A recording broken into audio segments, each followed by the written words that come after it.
입니다. 할렐루야. 건강하셨습니까? 부활을 서로 이야기해야 되는데 건강을 이야기해서 미안합니다. 저는 지난 주간에 고난 주간을 제대로 경험했고 부활주의를 제대로 경험하고 있습니다. 저처럼 고난과 부활을 제대로 경험한 사람이 또 있을까 싶을 만큼 어쨌든 감사할 따름입니다. 그리고 누워서 우리 목사님들의 고난주간 설교를 경청했는데 너무나 좋았죠. 저한테는 너무 좋았어요. 그래서 제가 그 설교 원고를 좀 달라고 그랬어요. 그래서 제가 묵상하고 그 내용들을 다시 한번 리뷰하려고 생각하는데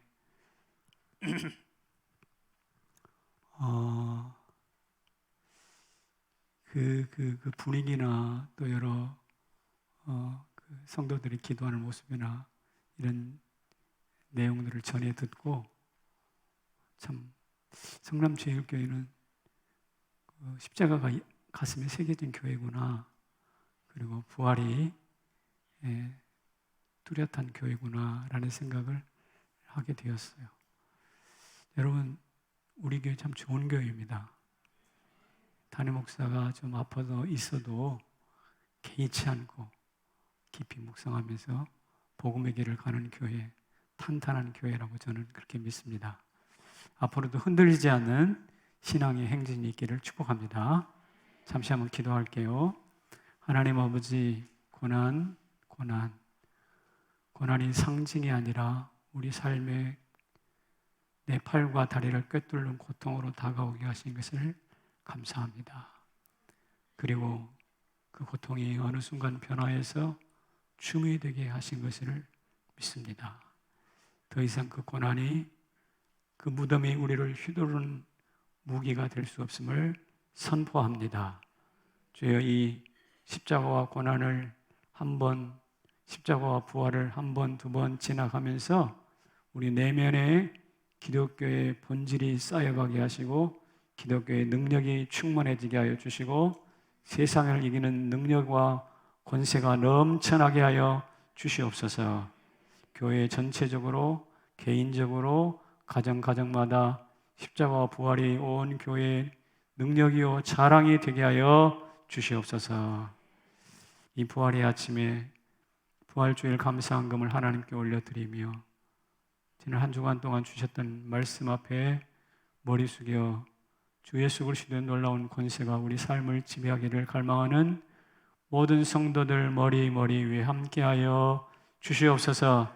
드리는 제물이 저들의 인생을 십자가 부활만큼 풍요롭게 하고 강력하게 하시고 지경 넓혀주시고 자녀들 잘되게 하시고 건강으로 장애받지 않게 하여 주시옵소서.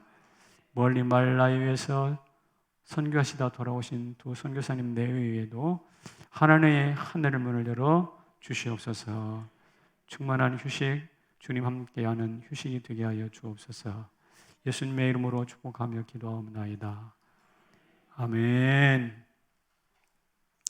제가 조금 힘이 없어 보이더라도 제가 영혼은 그렇지 않다는 사실을 인지하고 들으시면 좋겠습니다. 네. 소도둑놈에게 물었습니다. 왜 남의 귀한 소를 훔쳐갔지? 대답하기를 우연히 길을 가다 보니 줄 하나가 땅에 떨어져 있어서 그 줄을 가지고 집에 왔더니 줄 끝에 소 한 마리가 달려 있었습니다. 라고 대답을 했습니다. 여러분, 이게 도둑질입니까? 정말 우연히 그렇게 된 것일까요? 인생사에 그런 우연은 없습니다. 분명히 도둑질이죠. 그런데 성경에 이와 똑같은 일은 아니지만 그와 비슷한 일이 있다고 하면 어떻게 하시겠습니까? 성경에 이와 비슷한 일이 있다고 하시면 어떻게 하시겠습니까? 그야말로 대박이죠. 여러분들도 줄 하나 주어서 그런 방식으로 소 한 마리 얻고 싶지 않습니까? 네, 이게 오늘 우리의 공통적인 정서, 일까라고 생각이 듭니다.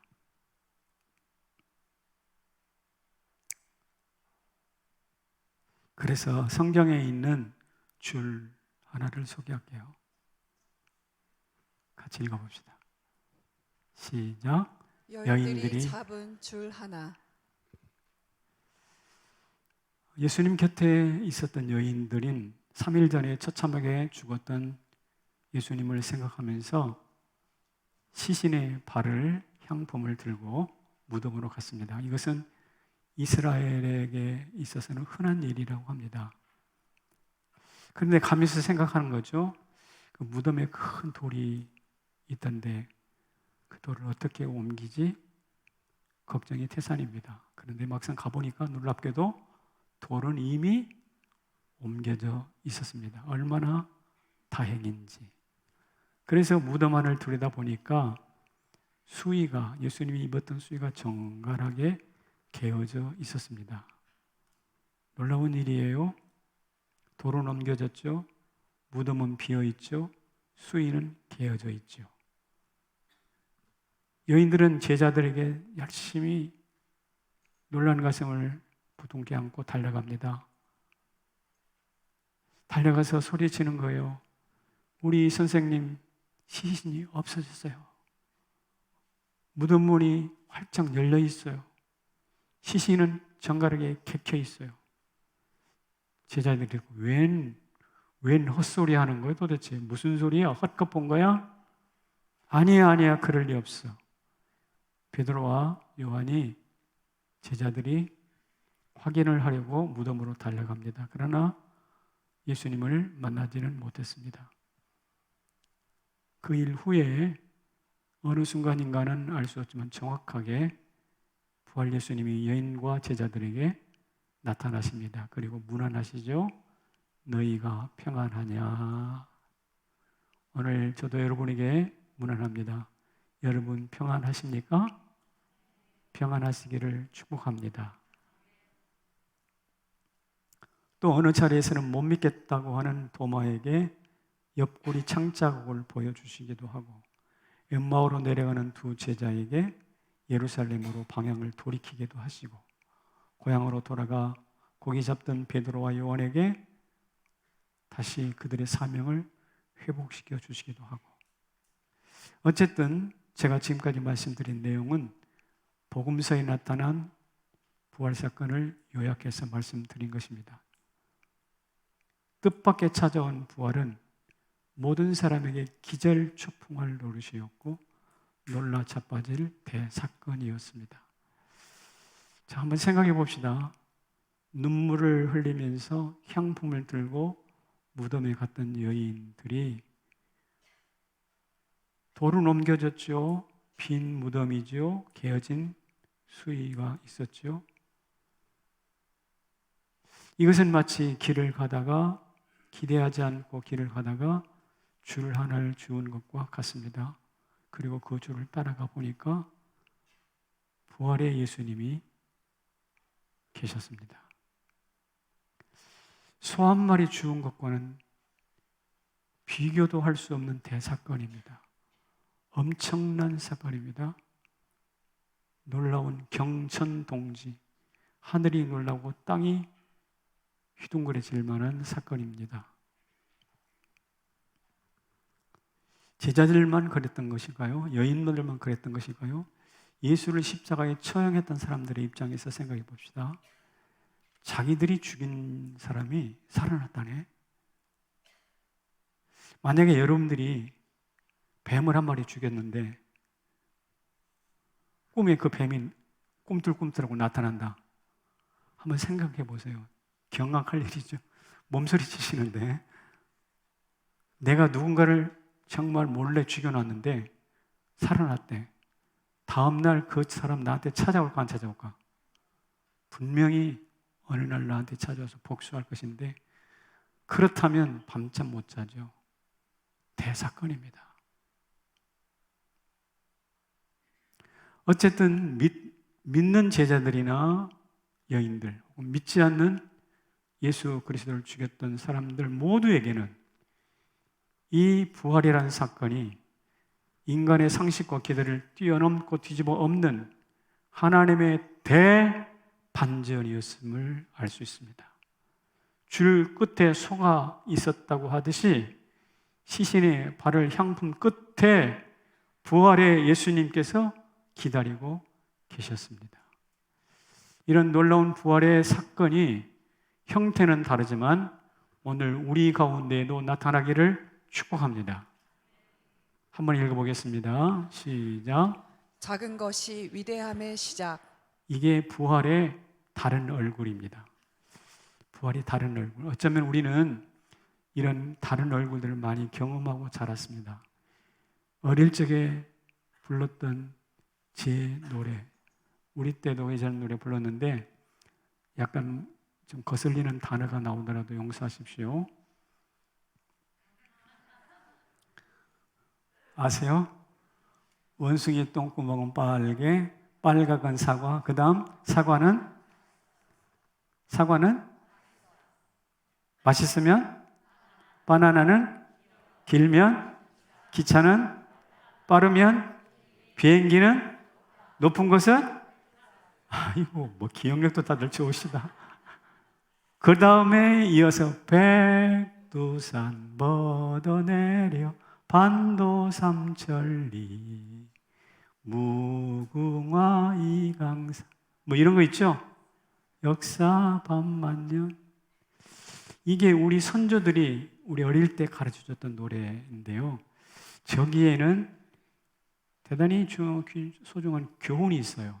그래서 말은 뭐냐면 원숭이 똥구멍 빨간 것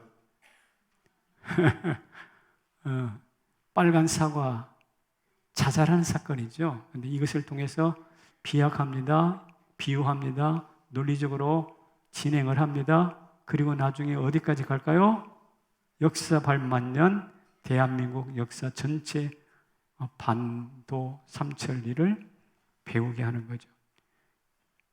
논리와 비약을 통해서 상상의 날개를 펴도록 우리의 생각을 촉진하는 거예요. 자극하는 거예요. 우리가 어릴 때 이런 노래를 부르고 컸다면 우리 안에는 논리와 비약의 씨앗이 있다는 뜻이에요. 그렇다면 그 논리와 비약의 씨앗을 기반으로 오늘 성도들의 자잘한 삶이 거대한 감격으로 바뀔 수 있어야 됩니다. 시시콜콜한 일들이 우리의 미래를, 장래를 바꾸는 대전환점이 될 것입니다. 빨간 사과 하나에서 무궁화 이강산 역사 반만년을 상상해낼 수 있었다면 오늘 향품을 든 방문, 향품 하나, 기름 바르는 향품 하나에서 부활 예수를 충분히 상상해내고 경험할 수 있어야 된다는 것이죠. 이게 바로 작은 것이 위대함의 시작이라고 하는 귀중한 교훈입니다. 사랑하는 성도 여러분, 우리 주변에 있는 별볼일 없는 그것을 통해서 천국을 유추해내고 부활을 상상해내는 여러분과 제가 되기를 축복합니다. 그래서 예수님의 부활이 제자들에게는 무엇이 되었을까? 구체적으로 무엇이 되었을까? 제가 한번 묵상해 봤어요. 첫째는 제자들에게 하늘을 나는 날개가 되었습니다. 우리가 빨간 사과를 통해서 역사 반만년 반도 삼천리로 나아가는 것처럼 날개가 되었습니다. 요한복음 11장에 보면 죽은 나사로가 나오죠.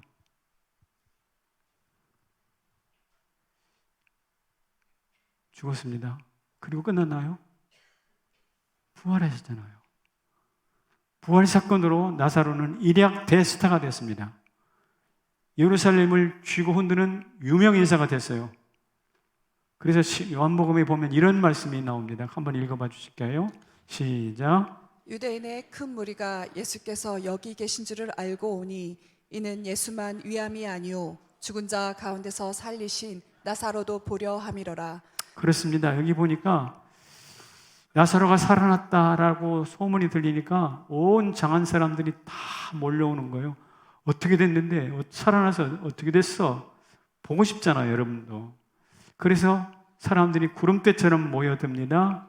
그 다음에 그것으로 끝나는 게 아니라 예수를 많은 사람들이 믿었다고 그랬습니다.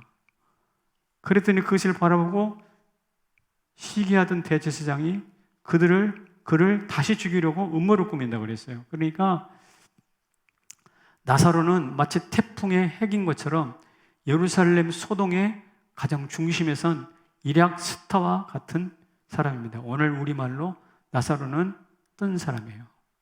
떴어요. 부활은 나사로의 날개였습니다. 그런데 그게 나사로에게만 뿐만 아니라 부활을 목격했던 제자들도 역시 동일하게 부활은 날개가 되어 주었습니다. 그들이 부활 예수를 만난 이후에 오순절 다락방에서 성령 충만을 받잖아요.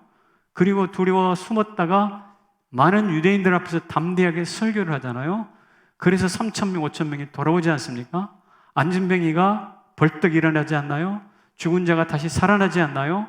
백부장 고넬료가 엎드려서 절하면서 성령 충만을 받지 않나요? 도대체 상상할 수 없는 일들이 생명의 대파장이 일어나는 것입니다. 무엇 때문에? 부활 때문에 가능한 일이죠. 따라서 제자들에게 부활은 날개였습니다. 그리고 그 날개로 사도행전에서 아름다운 비행을 합니다. 성남제일교회 성도 여러분도 지금까지 우리가 어떤 삶을 살았는지는 묻지 않겠습니다. 오늘 이 부활 사건을 기반으로 해서 여러분 인생의 날개가 달리기를 축복합니다. 아름다운 비행이 시작되기를 축복합니다. 그 방식은 어떨지 모르겠지만 죽었다 다시 살아난 나사로를 상상하면서 나도 언젠가는 다시 나사로 죽은 처럼 죽을 것이지만 그러나 예루살렘을 휩쓸고 다니는 예루살렘이 휩쓸고 다니는 돌풍처럼 우리의 삶도 그렇게 되기를 바란다는 것이죠. 조금 더 범위를 좁혀서 바울에게로 돌아가 봅시다. 바울에게는 부활이 무엇이냐? 위대한 고백의 원천입니다. 바울에게는 무엇이 되었다? 고백이 되었어요. 바울은 다른 제자들보다 더 역동적으로 복음을 전합니다. 왜냐? 이유가 뭘까요? 다메섹 도상에서 저도 말고 이도 말고 부활 예수를 만났기 때문에 그렇습니다. 바울은 부활 예수를 만난 이후에 단 한 번도 그분을 잊어본 적이 없어요. 그는 입만 열면 그리스도의 십자가와 부활을 선포합니다. 로마서 6장 5절에 그 유명한 고백이 있습니다. 한 목소리로 읽겠습니다. 시작. 우리가 그의 죽으심을 본받아 연합한 자가 되었으면 또한 그의 부활을 본받아 연합한 자가 되리라. 그리스도와 함께 죽었으면 또한 그와 함께 살 줄을 믿노니. 죽으심을 본받아 연합했다면 부활을 본받아 연합한 자가 될 것이고, 함께 죽었느냐? 함께 다시 살 줄을 믿는다. 십자가로 시작해서 부활로 끝나는 거예요. 부활. 끊임없이 반복하다 보니까 마지막에는 죽음이 두려웠지 않게 돼요. 그래서 나는 날마다 죽노라 라는 고백에 이르게 됩니다. 여러분, 괜히 교리적인 고백이 아니에요. 괜히 강심장이라서 하는 소리가 아니에요. 부활을 말하고 전하고 말하다 보니까 결국 그는 죽음이 두렵지 않아요. 그래서 나는 날마다 죽노라고 말해요. 왜? 그러면 예수 그리스도께서 나를 다시 살리실 테니까. 할렐루야. 따라서 바울에게는 부활이 믿음의 시작이었습니다. 그리고 고백이었습니다. 그리고 완성이었습니다. 나는 날마다 죽노라고 답변하는, 고백하는 바울은 당당하게 십자가 순교의 자리에 들어갔어요. 제자들에게는 날개가 되었고 바울에게는 고백이 되었다면 오늘 교회 역사, 교회 사회에는 무엇이 될까? 무엇이 될까요? 이것이 됩니다. 교회는 무기가 됩니다. 기독교가 타 종교와 다른 것은 부활 교리 때문에 그렇습니다. 순환 원리에 따른 윤회, 불교적 윤회가 아닙니다. 그리스 로마 신화처럼 귀신 앞에 엎드리는 굴종도 아닙니다. 부활을 통해 역사를 돌리는 추진력을 얻었어요. 역사의 주인공, 역사를 돌리는 추진력을 얻었어요. 예를 들면 제가 역사를 한번 요약해 볼게요. 기독교는 로마를 개종시켜서 중세 1000년을 이끌어 갑니다. 로마를 개종시켜서 중세 500년부터 1500년까지 중세 1000년을 이끌어 갑니다. 중세가 끝날 무렵 1517년 종교개혁을 준비해서 근대를 준비합니다.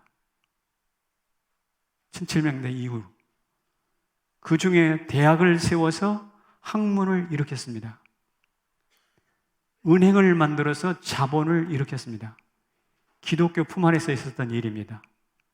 선교의 열정으로 신대륙을 발견했습니다. 지구촌을, 오늘날 우리가 보는 지구촌을 건설했습니다. 이게 바로 기독교의 역사입니다. 그런데 그 힘이 어디서 왔을까요? 바로 부활입니다.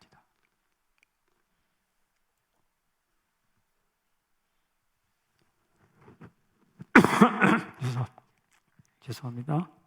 잠깐 꺼주세요. 안 계시나?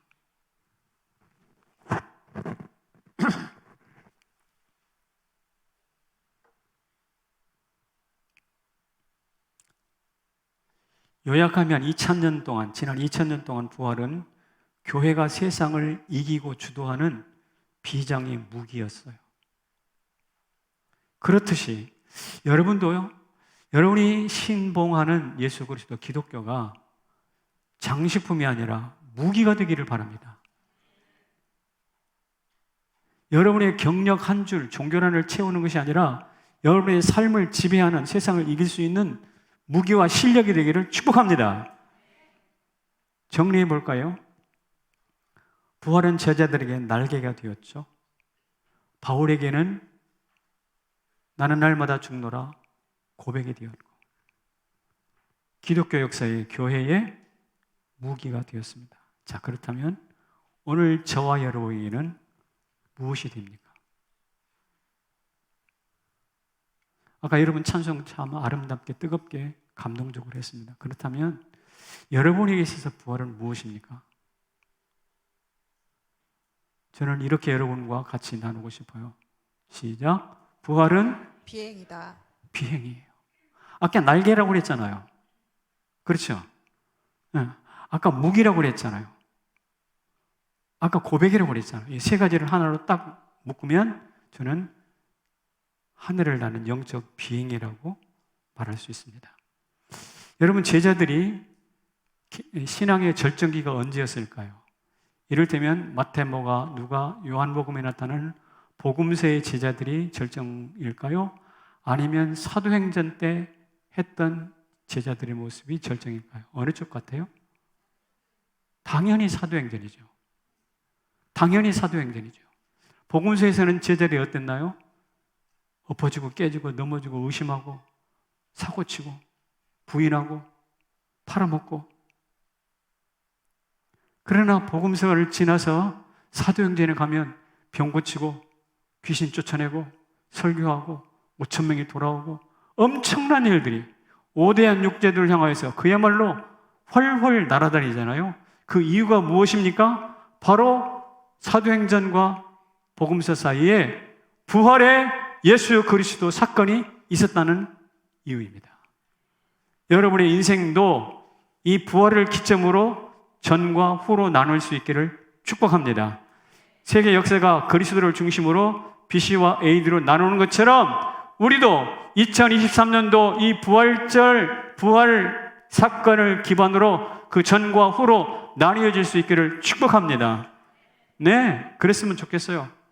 이렇게 부활을 통해서 제대로 만나고 예수 부활을 만나서 삶이 다시 재충전됐다고 할까요? 충전되고 나니까 어떻게 됩니까? 충전된 바울은 소아시아와 지중해를 지나서 로마까지 비행하고, 충전된 베드로 강한 유대주를 뚫고 저 이방 선교의 최정상인 로마까지 날아가지 않습니까?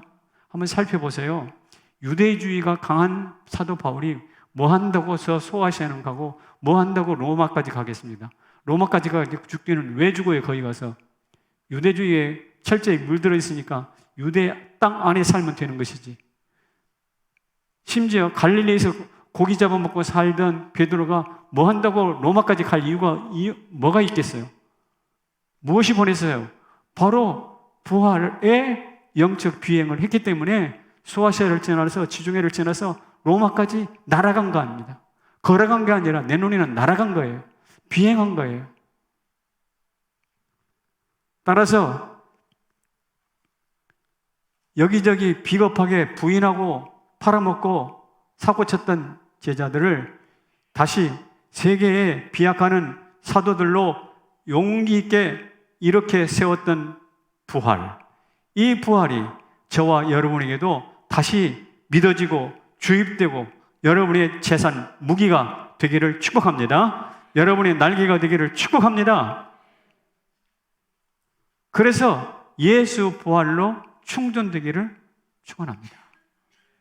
여러분 힘없죠? 여러분 지쳤죠? 부활의 예수를 호흡하시기를 바랍니다. 부활 예수로 충전되지 않으면 갑자기 추락한 비행기처럼 고철 쓰레기가 되거든요. 대한항공이 괌에서 추락한 것을 기억하십니까? 그 전보 비행기는 엄청나게 비싼, 엄청난 돈. 그 비행기 한 대가 얼마나 갈까? 1,000억 넘어갈까? 1,000억은 넘겠지? 안 되나? 그건 중요한 게 아니고. 근데 그 엄청난 비행기가 괌에서 추락했잖아요. 그때 온 국민이 얼마나 경악을 했는지 몰라요. 사진 있나요? 저 골짜기에 떨어져가지고 고철이에요, 저게 쓰레기. 비행기는요, 충전되지 않으면 고철입니다. 그래서 저와 여러분이 부활의 영적 비행을 하기 위해서 충전을 해야 되는데 그 충전이 어려운 건 없어요. 우리가 익히 하는 내용으로 충전되기를 축복합니다. 그런데 그 충전의 구체적인 방법은 성령으로 충전되는 거예요. 성령이 임하시잖아요. 오순절 다락방에서 제자들이 임하고 나니까 거칠 것이 없는 거예요. 저와 여러분도 성령으로 충전되기를 축복합니다. 성령은 어떤 분이냐면 예수 그리스도를 부활시키는 부활의 영이세요. 성령이 어떤 영이시라고요? 예수 그리스도를 일으키신 부활의 영이세요. 그 부활의 영이 오늘 여러분에게 임하기를 축복합니다. 그랬더니 그 부활의 영이 구약에 가서 엘리야를 하늘로 끌어올리는 바람으로 역사하세요. 성령은 바람이세요. 바람, 날개가 되시고 예수를 살려주는 영, 그 성령으로 충전되기를 바라요. 살리는 영, 날개의 영, 바람의 영, 그 성령이 여러분 안에 호흡으로 임하시기를 축복합니다. 그래서 저도 아침에 눈을 뜨면 그냥 벌떡 일어나가지고 화장실부터 쫓아가는 거 그렇게 안 하고요. 저는 눈을 뜨면 성령을 초청합니다. 거의 매일 하는 일이에요. 죽음을 이긴 성령이시여 오시옵소서. 바람 날개를 주시어 나로 날개하옵소서. 저 혼자는 외롭습니다. 저와 함께 오늘 하루 동행해 주옵소서. 성령을 초청을 합니다. 그리고 성령은 원래 바람이라고 그랬으니까 마치 바람에서 시원한 바람을 들여 마시는 것처럼 성령을 호흡합니다. 주 안에 제 호흡을 통해서 제 안에 들어오시옵소서. 들이마시는 거예요. 그리고 몸을 움직입니다.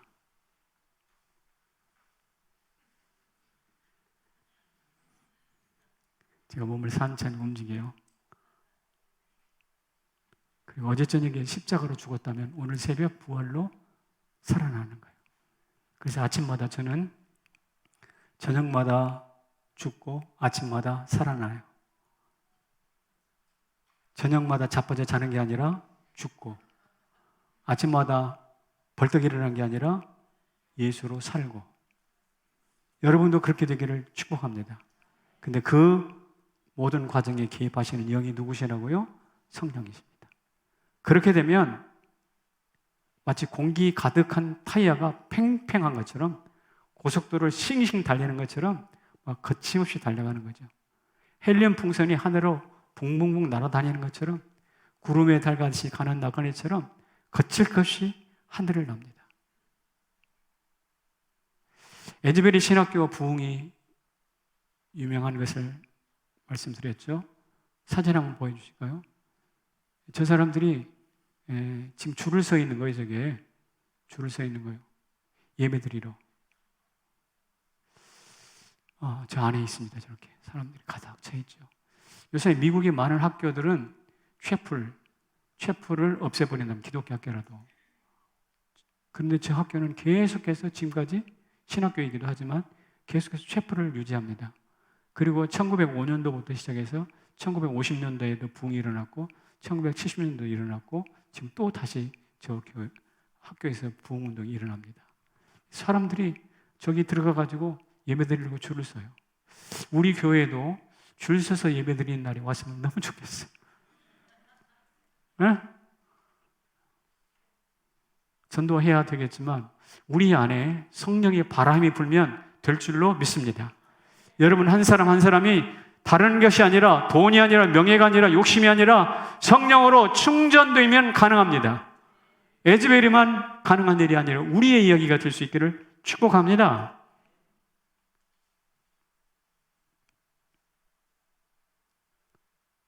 두 번째로는요, 묵상, 말씀 묵상으로 충전되기를 바라요. 저는 다윗이 성경에서 제일 부러워요.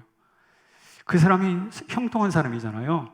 그 형통의 이유를 생각해 보면 물맷돌을 잘 던져서 형통했을까? 군대를 잘 거느려서 전술이 탁월해서 형통했을까? 아닙니다. 그 양반이 형통하게 된 이유는 묵상입니다. 시편 1편 2절에 같이 읽어요. 시작. 복 있는 사람은 율법을 주야로 묵상하는 도다. 묵상하는 도다. 여러분, 우리의 실력은 묵상에서 나와요. 묵상은 읊조리는 거거든요. 중얼중얼 대는 거예요. 뼈다귀를 씹어먹는 것 같아서 밤새워서 뼈다귀를 씹어먹는 간절함이 바로 묵상이에요. 사실 뼈다귀는 뜯어먹을 게 없습니다. 그래서 우리나라 사람들은 곰탕을 끓이잖아요. 묵상도 사실 딱딱한 하나님의 말씀 읽으면 잘 이해가 안 돼요. 그러나 그 말씀을 마치 곰탕 끓이듯이 밤새도록 붙들고 생각에 집어넣고 씨름을 하는 거예요. 이게 맞을까? 저게 맞을까? 하나님의 뜻은 뭘까? 그러다 보면 진국인 하나님의 마음이 그 안에서 우러나와요. 다윗은 그 깊은 묵상을 가지고 하나님의 마음을 알았고요. 그 마음에 합한 사람이 되었습니다. 심지어 다윗은 그 묵상을 하고 하다 보니까 그 묵상의 최고의 단계에 올라왔어요. 그것을 시편에서 이렇게, 사도행전에서 이렇게 말하고 있습니다. 시작. 주의 거룩한 자로 썩음을 당하지 않게 하시리라. 저거 부활 이야기거든요. 주의 거룩한 자가 썩지 않고 다시 3일 만에 살아난다. 부활에 대한 예언인데, 여러분 다윗의 깊은 묵상은 최종적으로 무엇으로 완성되는가? 부활로 완성돼요. 여러분, 묵상은 생각의 방황이 아니에요. 지성의 축적이 아니에요. 부활로의 도약이에요. 따라서 우리 성남제일교회 성도 여러분, 우리가 성경을 공부하지 마시고요, 공부는 기반이고 성경을 깊이 묵상할 수 있기를 축복합니다. 그래서 하늘문이 열리는 거예요. 하늘문이 열리고 다윗이 묵상의 끝이 무엇이었다고요? 부활이었던 것처럼, 썩지 않는 부활이었던 것처럼 저와 여러분도 그렇게 되기를 축복합니다.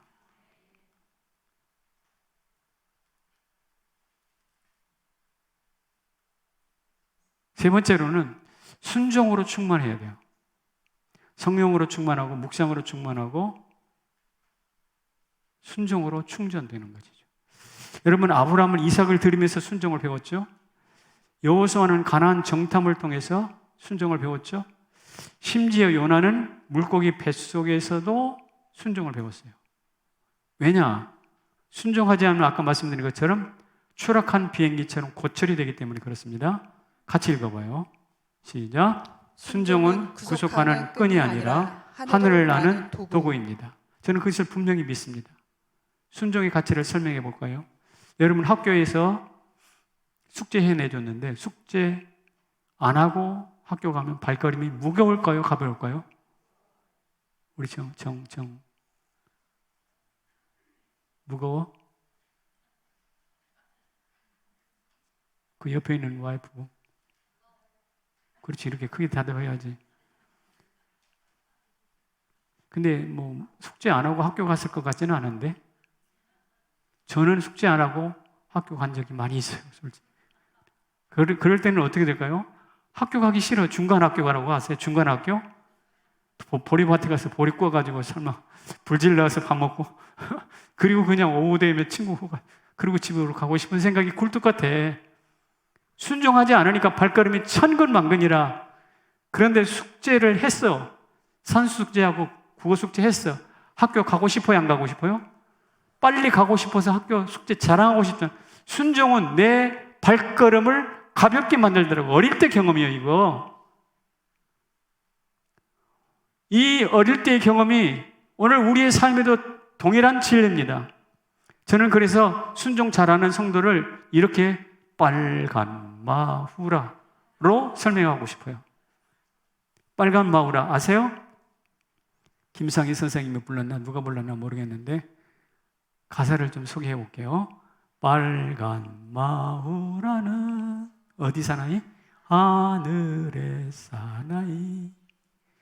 하늘에 사나이는 빨간 마후라. 이어서 빨간 마후라를 목에 두르고 구름 따라 흐른다 나도 흐른다. 그 다음에 움막 짚고 기어가. 무엇에 쓰랴? 움막 지어놓고 북북 그 속을 기어다니면 뭐에 쓰겠느냐? 구름 따라 흐르고 싶어 하늘을 짊어지는 사나이란다. 이게 빨간 마후라의 가사예요. 빨간 마후라는 누구냐? 공군 비행사를 두고 하는 말이 아니라 순종하는 성도들이 바로 장차 빨간 마후라를 대신하게 될 줄로 믿습니다. 여러분, 오늘 우리들이 순종하다 보면 내 발걸음이 가벼워. 그래서 그 사람은 운막 같던 인생을 벅벅 기어다니는 일은 절대로 없을 거야. 우리가 순종하다 보면 발걸음이 가벼워서 우리의 생각은 벌써 어디에 가 있는가? 하늘을 나는 빨간 마후라처럼 우리의 생각이 비행을 하게 돼 있다고. 여러분 생각해 보십시오. 성령은 바람으로 우리를 하늘로 끌어올리는 영이세요. 성령으로 충만하고 묵상을 하다 보면 마침내 죽지 않고 썩지 않는 부활로 끝나게 돼요. 그렇다면 오늘 우리가 살아 움직이겠죠? 뿐만 아니라 순종을 하다 보면 발걸음도 가볍게 하늘을 향하여 빙봉 날아다니는 저와 여러분이 될 것입니다. 이 세 가지가 우리 가운데 딱 정립이 되면 우리는 적어도 이 땅에서 벌벌 기어다니는 벌레 같은 성도는 아닐까라고 생각합니다. 성남체육교 성도는 지금까지 어떻게 살았나요? 저 코로나로 인하여 일주일 동안 벌벌 기었지만 그래도 오늘 다시 벌떡 일어나 이 자리에 나왔어요. 잘한 일은 아니지만 당연히 할 일이지만 우리 부목사님들이 옆에서 걱정을 많이 하셨어요. 목사님 이번 주간도 무리하지 마시고 좀 쉬시지요. 그래서 제가 뭐라고 그랬냐면 내가 암이 걸려가지고도 번거지를 쓰고 설교를 했어.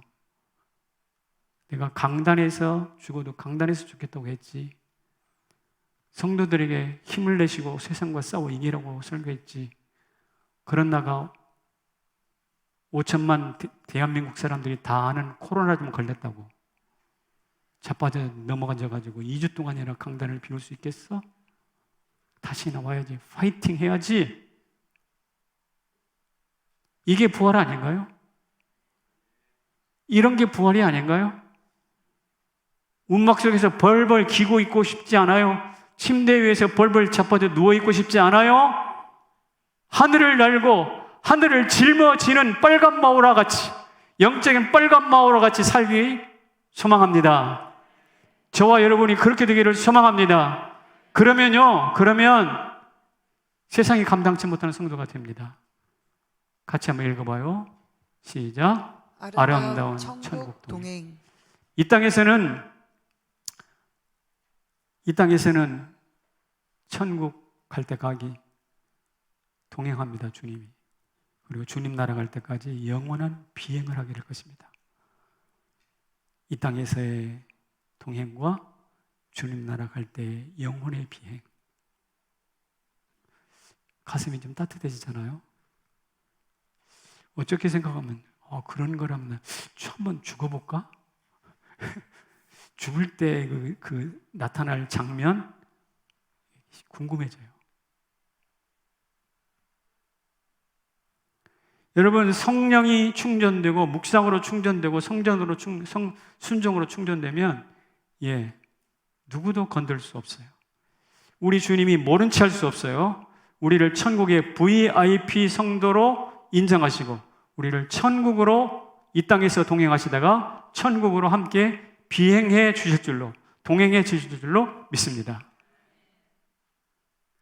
어떤 회사원이 동료들과 함께 임무를 마치고 이제 공항으로 막 달려가던 길이었습니다. 마침 퇴근 시간이라서 택시를 잡기가 어려웠던가 봐요. 두리번두리번 택시를 잡는데 저쪽에 택시 하나가 있어요. 동료들과 열심히 택시 저기 있다고 막 달려갔습니다.